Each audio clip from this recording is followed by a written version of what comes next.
It's a bad year. Get out and stretch your legs for a little bit. Yeah. Right.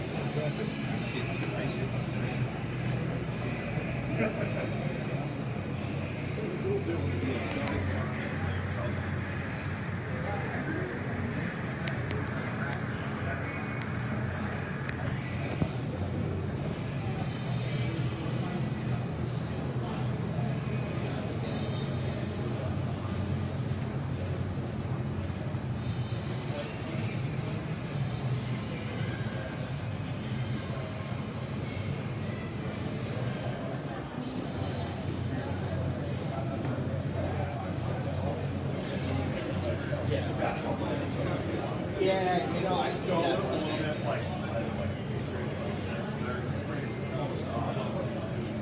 And I agree, there's only so many ways to run basketball. But I just feel like there's a little bit of a.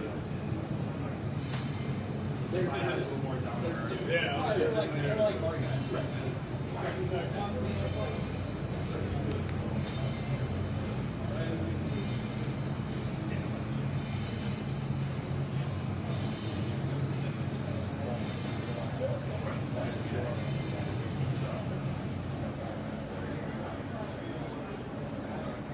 I can see them trying to do some stuff. It's nice that He's gonna be a good year. Yeah, so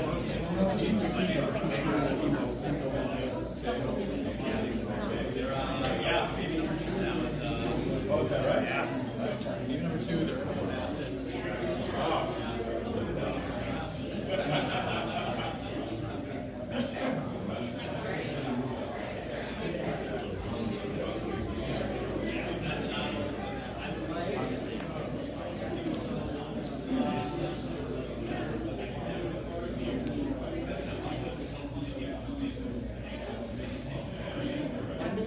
When should it start? Now?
If everybody wants to just come in, there's plenty of seats up front. Don't be shy. You need to stare at empty seats up there. We'll get started in a second.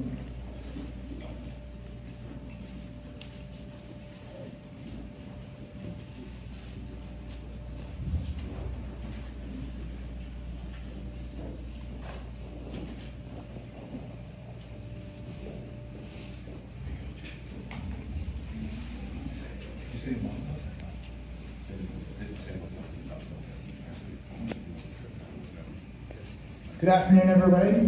Is everybody comfortable? Settled in? Good. I want to welcome everybody to the 2018 Boston Cannons Media Day presented by Cross Insurance. Thanks for being here. This is meant to be a very open and informational session. So we're going to talk a little bit about the team on and off the field. I'm going to say a few words, give you a quick overview of our season. We'll introduce the panel, and then we'll also have a Q&A session towards the back end of some general speaking points from the guys up here and myself. So please don't be shy as far as asking questions, and at the end we'll have time for one-on-ones as well for all the individuals to make sure you're covered off on all the questions you have, and don't be afraid. So, as I mentioned, Cross Insurance is our presenting partner today. They've been a long-standing partner of ours, but in addition to them, most importantly, we want to thank New Balance and Warrior and the team for hosting us here at this beautiful facility at the Warrior Ice Arena. So thank you to all of the folks over there and the hard work that they put together to help us be here today. So thank you. I'm going to introduce our panel of leaders on the Cannons organization. First, to my left here is head coach Sean Quirk in his third year. Our associate head coach Dom Starzia, Hall of Famer, four-time NCAA national champion. We got Dave Yamala, Agent Zero is his number, and Justin Turry, midfielder number 2, and also assistant head coach at Harvard University. You'll have a chance to hear from these guys in a little bit, but I just did want to share a little brief kind of overview of the state of the Cannons, the state of our league, and then some specific initiatives that we have for 2018. It's like all the other sports in this town, we have a lot of objectives. Lacrosse is one of the fastest growing sports in the country. We are in the number 2 lacrosse market in the country, right here in Boston, in New England. There are over 200,000 kids playing lacrosse here today. That includes youth, boys and girls, high school, and the college team. So we're very fortunate, given that this fan base is such a strong sports fan base, but at the same time, it's a very significant growth market for the game of lacrosse. As a team, we are a founding member of Major League Lacrosse. The league was founded in 2001. This is our 18th season. We have done a great job here in this market to build the Cannons brand, and the game in itself has been very strongly supported by the youth in our market. So because of that, we've had a lot of programming that we execute in the community that supports our goals, but also the growth of the game. So that's a really important initiative that you're going to continue to hear more about in my speaking points.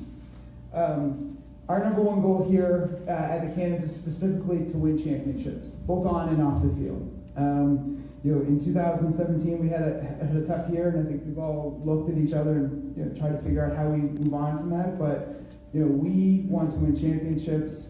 Our players want to win championships, and our fans want to see us winning championships. So that is our number one goal every year, is to be the best team in our league. As we look at 2018 as well, we also want to be tremendous stewards of our community. It's a really important element of building who we are here. So I'm going to talk a little bit more about that a little bit later. As far as our team, just some general information. We played 14 game season, 7 home, 7 away. Our home is Harvard Stadium. One of the new initiatives that we've created for 2018 is called Cannons in Your Community. The Cannons in Your Community program is actually a program where we're going to take 3 games out of our 7-game home season and go into local communities within our market. We're going to take 1 game in May 19th, to Hingham, Massachusetts. We're going to play at Hingham High School. They are the defending D2 state champions. And as many of you know, lacrosse on the South Shore is a very strong hotbed and a very important market and fan base for us. So it'll be a different type of experience as far as the size of the stadium. It doesn't hold 30,000+ people. It's much smaller, about 3,500 people. So we're really excited about taking the Cannons experiencing in game and brand into that market. In June, we're going to host 2 games on the North Shore, up in Beverly, Massachusetts, at Endicott College. These initiatives are not necessarily about going into the community just to host a game. It's about how do we continue to showcase who we are and bring the best athletes in the game on the planet into these communities. Our schedules are here. You can we'll have some good leave behinds for you to take away so you can see who we play in those games. But that's a very important initiative for us as we continue to give back locally, but also at the same time have a deeper footprint and get people to come out to our games. In 2018, we will host the Major League Lacrosse All-Star Game in partnership with the league. On June 28th, we'll host the Major League All-Stars. They'll play Team USA at Harvard Stadium. So we're very excited about that opportunity, again, to showcase and bring the best lacrosse to the city of Boston, Massachusetts, and really New England. It's a significant game for Team USA as far as a tune-up goes for the 2018 World Games, which are about 3 weeks after that game. So we're very excited about the opportunity to host that in partnership with the league. For 2018, one of the initiatives that we've had a lot of success with from a philanthropic standpoint is our Cannons Fighting Cancer initiative. It started 3 years ago in 2016 with a 1-game event or 1-day event where we raised over $100,000 in the fight against cancer. Last year we expanded it. It went from basically a half-season program where we built a number of donation platforms around the number of goals that we scored. In total, in those first 2 years, we've raised over $200,000 for the fight against cancer, supporting various philanthropic organizations, in addition to Boston Children's Hospital, who is one of our primary philanthropic partners. We're going to continue that program this year. It's going to be a season-long program. Game 1, April 21st, the program will kick off, and we'll run it the entire season through, the entire regular season for that matter, through August 4th. Our goal with this event is to continue to give back more in the fight against cancer. Boston Children's Hospital and their Cancers and Blood Disorders Center will be the beneficiary of it. So we're really excited about this opportunity to continue to grow and do our due diligence in the fight against cancer. On top of that philanthropic initiative, another way that we give back through the game of lacrosse is we will host a high school rivalry series program. In the month of May, when the high school season is up and running, we will have at least one game, one high school game prior to all the Cannons games in the month of May. We on May 5th at Harvard, we'll have Catholic Memorial versus Malden Catholic, another strong rivalry at the high school level. On May 12th, we'll have St. Seb's versus Governors. This program was started last year with 2 games, and then with us playing in Hingham on May 19th, we're obviously going to make sure that the boys and girls are playing that day as well. So the day will start out with a 12 o'clock game. The Hingham girls will play Braintree, and the Hingham boys will play Needham at 2 o'clock. So all in the vein of building out extensions of the Cannons experience, we're working diligently to make sure that we're a host opportunity for high school games and opportunities. It's a very exciting time. As far as our fans go, people always ask us, who are the lacrosse fans in our community? We talk a lot about obviously former lacrosse players who have grown up on the game and have a passion for the game are one of our primary sets of fans. But we have a very young fan base. It's something that's very beneficial to our sport and our league. Compared to the other 5 major sports, including soccer, we have the youngest fan base. And luckily, with that, baseball is trying to move back or move into that generational scenario where they have a young fan base. We have the flip-flop. So we're really excited about being able to provide a product that is focused on really youth first. But in addition to that, we also have a very historic fan base here in Massachusetts and in New England, meaning there are so many lacrosse programs, whether it's at the college or high school level, where there are strong fan bases. We work very closely with those institutions and people who have played the game to continue to grow who we are in this market. As far as tickets go and kind of what we offer to fans, we really try to cater towards everybody, meaning youth, lacrosse-centric, non-lacrosse-centric, corporate, philanthropic organizations. Tickets are on sale now, so if we're planning for the season, we typically go on sale in around January. This is a big time for us to move tickets, and I want people to be aware that we do everything for all the different entities that want to consume our product. So before we jump into kind of the meat of the day, I want to pass it over to Coach Quirk and have him share a little bit of an overview on 2017, where we are today, and then what our expectations are moving forward. He's going to speak a little bit, but if you have any questions, please feel free to jump in as he's talking through, and he'll be able to share opinions as well with the other guys on the panel. Good afternoon. Thanks again for being here. Really want to address certainly our team and where we are right now. And as Ian mentioned, our number one focus and challenge and goal going into this season is to compete for an MLL championship. It's certainly a very realistic goal. It's one that we know our staff and players believe that they can achieve. Equally, but more important than that being the end result, is the process of how we get there. And as a staff and a team and an organization, we talk a lot about that process. And to paint a little picture of where we started back in August after the conclusion of the 2017 season, we had some struggles last year. We had some ups and downs like any year, but we felt we had a lot of the pieces to come back for this season and truly compete for the end result of what we want.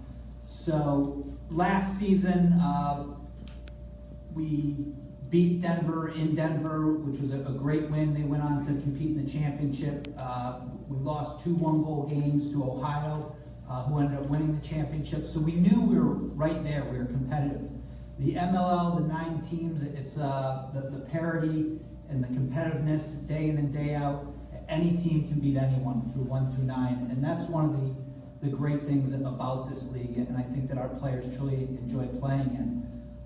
When that season concluded, you have to take some time to reflect and say, where are we? What do we need to do to really compete for a championship in this league? And it's been a long off season, a very productive one. We were able to re-sign a great number of players and great character guys that we wanted to bring back to this team. 2 of those gentlemen being up here in Davey and Justin and many others. And then we really started to evaluate the pieces that were lost, with maybe not signing players or what we needed to do to go out and look at players that were in player movement and then the supplemental draft. And while that was taking place, we reevaluated our coaching staff. John Kopacki, who's been on the staff the past 3 years, will be back this season. And then we added 2 terrific gentlemen, great teachers of the game, people that are well respected in the lacrosse community, in Ben Rubier, who will be coaching our offense, and then certainly Coach Starzia, who everyone knows and has brought a tremendous amount of leadership and continuity already during that off season, with a lot of decisions that we've certainly made up until this point. We were able to obtain Kyle Denhoff through Player Movement, who will be coming to Boston. He's a local gentleman who lives in the city, and we thought that was really important to sign him, and he was delighted to do that during that Player Movement. Other leagues consider that free agency. As we moved along and we went into the supplemental draft, the staff, the coaching staff, met regularly and had a lot of discussions about what are those pieces that are missing, that we didn't re-sign players or add through Player Movement, and we were able to obtain some really good draft picks going into training camp, which we held this past weekend at Endicott. And that's where we are today. We just had our first training camp. It was 2 days. We had 3 practices in less than 24 hours. We had a conditioning session in there. We had a lot of time off the field, just with team meals and meetings and focus on where we need to be, certainly as a team. And you saw things come together quite well from that first practice Saturday at 3 p.m., how dramatically to the 8 o'clock practice Saturday night, guys really just starting to feel and build that, what we call team culture and continuity. That led to our practice Sunday morning at 8:30. And really even just then, after 2 practices, things continued to gel even that much more on the offense and defense. Coach Starzia put in some great practice plans that he's been using over the number of years in his coaching style, and the players really enjoyed that. So you see that style, that continuity, that culture really starting to build after the weekend. And then we concluded training camp with Coaches Symposium, where we had 150, 200 youth high school coaches attend that, and our players and coaches put on a coaching seminar symposium to educate coaches in the local area in New England on their craft of coaching, as well as providing insight. So it was a great weekend, and we move on now to our second training camp, which is April 14th and 15th, and that will look pretty similar to the past training camp. And then from there, we will we'll select our final roster of an active roster, and then a practice squad to continue out throughout the season. And we feel that the pieces that are there, the continuity is going to be really consistent pretty much from game to game, which in this league is a challenge to put that together, number one. And you see the teams that are consistent week to week and build that continuity and that team building, certainly on and off the field, have a lot of success. So we're excited about it. We're excited about opening up on April 21st down in Charlotte, but obviously a lot of work that needs to be done to lead up until that point. Coach Starzia, do you want to talk a little bit about your first impression and experience with the MLL? Sure, thank you very much. I'm excited to be here. My voice is a little shot being out on the practice field for the first time in a couple of years, frankly. This weekend and all the clinics and stuff that we did stretched that a little bit. It's great to be back in New England, frankly. 22 years at Brown. All the games we played up here against Harvard and BC in those games. I played for the Bryant Lacrosse Club for 10 years. I played for the Boston Bolts in the old Boston Garden back in 1975. So it's been fun to come back to some old stomping grounds.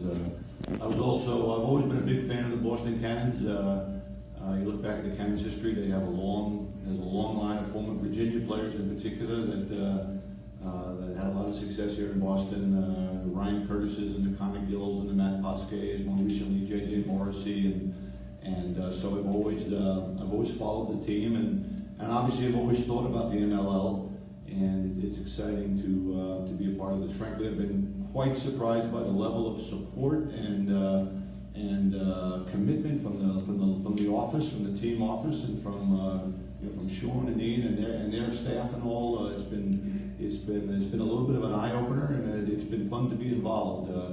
And like I suggested, out in the field this weekend for the first time. I've been waiting for this for some time. We've been talking since probably early in the fall when I decided to get involved, and we've been doing mostly personnel things between then and now. And I really was looking forward to the first opportunity to get out in the field. I found the players to be enthusiastic and receptive, and I think we got a lot done in a couple of practices.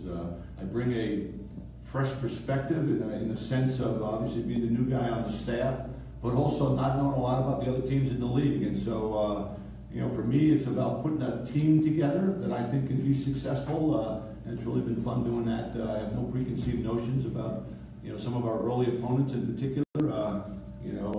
So for us, I just see us trying to put together the best team we can to get ready to go forward, and I think we have the opportunity to be pretty good. And it's been fun.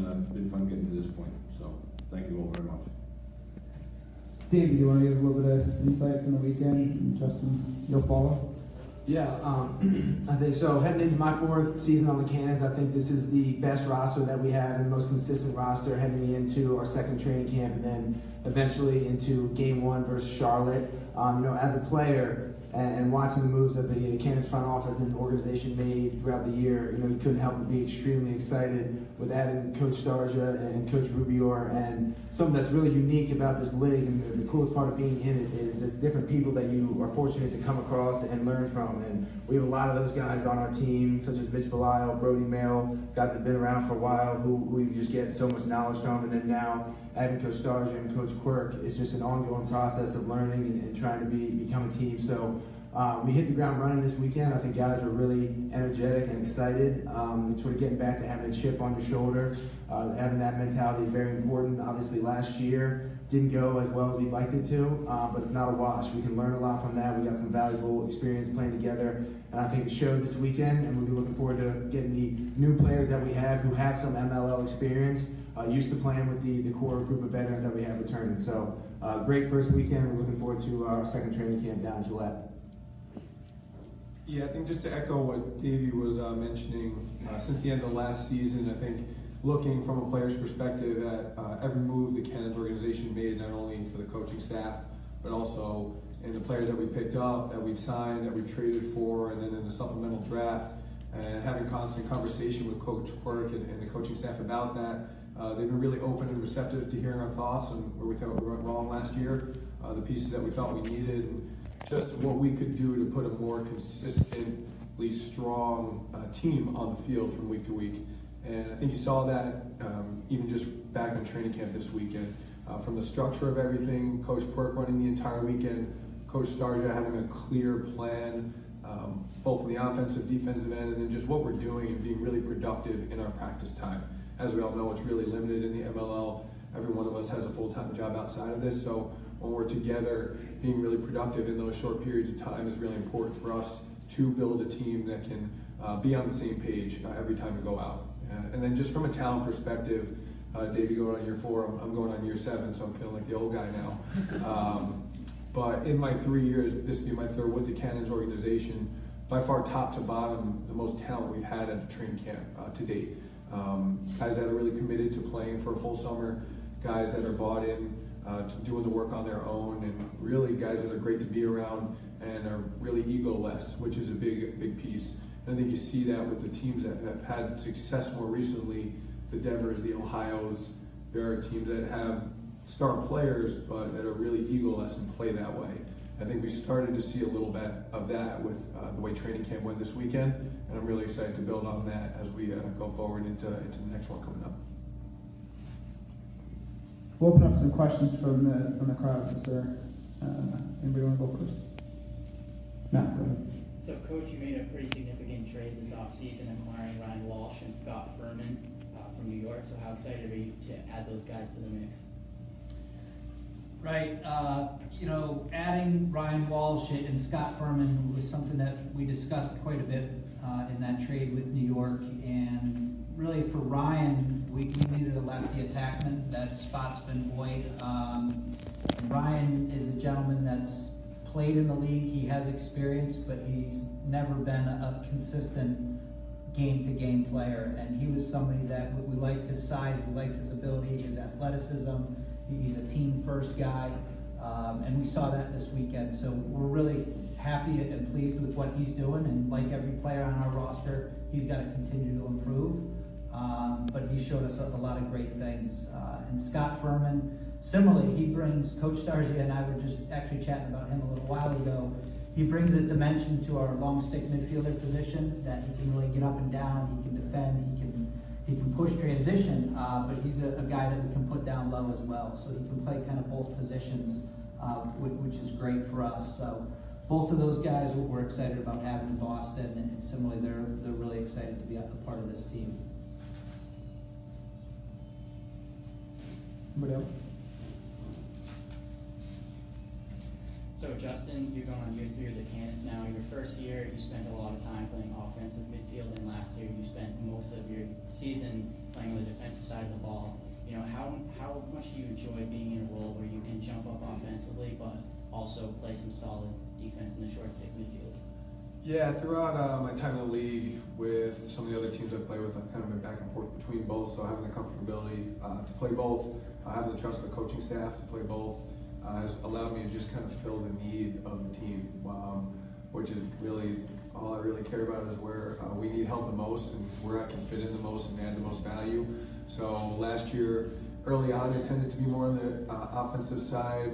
With personnel changes, I moved more into a defensive role in the middle of the season and kind of a little bit back towards the offensive at the tail end, but it's going to be wherever I fit in best. So I always defer to the coaching staff on that. Just having the comfortability to play both. I haven't played both throughout my career. Again, whenever the team needs, I'm ready to do it. Dave, it's like when I'm against a former coach who played against the ACC. Any fun stories at all? Coach, is it easy to kind of know how to coach him up, you think, from coaching against him? Well, he didn't play this weekend, so I didn't get a chance to torture him on the field a little bit. I would have taken it out on him as a former ACC opponent. I can't believe that you've been in the league for 7 years already. It feels like we were just running around on the college campuses recently. You know, so for me, there was a real fascination with coming to, get to know these guys better than I had seen from across the sideline for years and years. So it was really kind of neat this weekend to get out there and get together. And it was, people have been saying to me, you'll be surprised at how committed the players are in the league, and it's exactly what you found this weekend. Like I say, you got guys that are working jobs, and we had 3 practices in less than 24 hours and got after it pretty good. And I would tell you the enthusiasm was there for every minute that we were out there. So it was really kind of neat. So it's a good group. Yeah, it's really cool. The lacrosse world in general, we like to say, is pretty small. And then getting further to the ACC and professional ranks is even smaller. So you obviously are very aware of coaches and other players. A lot of guys that I played high school with, or one in particular when I played for Coach Starsia at UVA. So you have sort of non-direct contact and sort of understand what that program's about. But just from afar, Coach Starsia has always had such impressive teams, and I grew up watching UVA, really the entire ACC. And like I said before, it's just sometimes the coolest things to be able to have conversations with these coaches who have seen so much across, and being able to have so much knowledge that you can learn from them is a really cool thing. Yeah, I guess I'll just add on the coaching side, being a coach myself, having the opportunity to learn from Coach Starsia in person has been really unique, even already. Modeling yourself after one of the greatest that's ever done it at the college ranks, and now shifting into a professional role just to see how he's running practice, different drills, different just coaching points and techniques is a really cool perspective. And we have a number of coaches on our team, on the roster, probably I want to say 5 or 6, even at training camp this weekend. So just learning from that perspective, again, having seen him coaching, playing against some tremendous UVA teams throughout my career at Duke, now to be on the same sideline and be working together towards something has been really cool, even in just a short time so far. And one of the first things that we did going into first practice was riding and clearing, and that's a very detailed, small thing, but those are the things that win in this league. So really getting back to that and refreshing the fundamentals, I think is a great perspective that coach is going to bring. What made you want to jump into the MLL rather than college? For me, Yes. 42 years coaching college lacrosse, so I've been around the block a couple times, and it was probably time to make a change from that perspective. Having the MLL not quite be a everyday, an in-person everyday experience. Being able to be a little closer to my family on a more regular basis. In a college situation, you wind up, it's 24/7, frankly, and I probably needed a little bit of a break from that. And I was always curious about the MLL, and always curious about whether or not I would kind of take the plunge. And it's been great talking to Ian and Sean about that perspective, and they presented me with an opportunity to be a part of this organization. Like I said, I had a special affinity for the Cannons, and I was very anxious to give it a try and see how it would go. And like I say, also at the same time anxious to spend some more time with these guys and some of my former players that are in the league. I just see this as a win-win all the way around.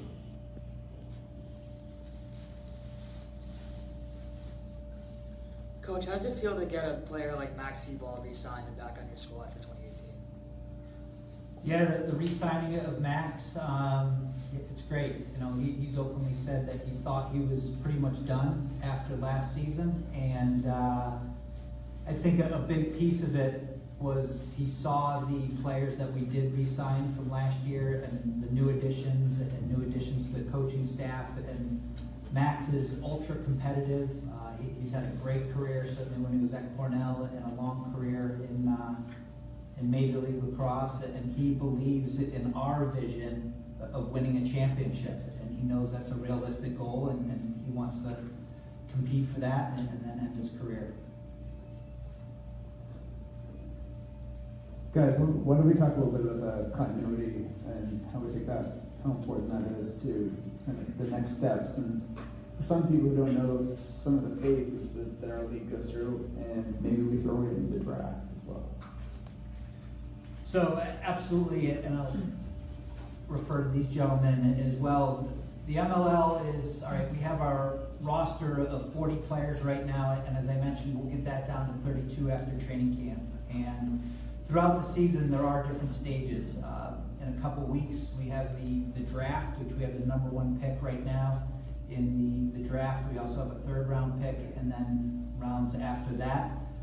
So we'll obtain those players once those college seasons are over, okay? And then 5 of our players are currently playing in the National Lacrosse League, the indoor league, and then you start to get those players back once those seasons end. So there's really 3 phases of having players join your roster.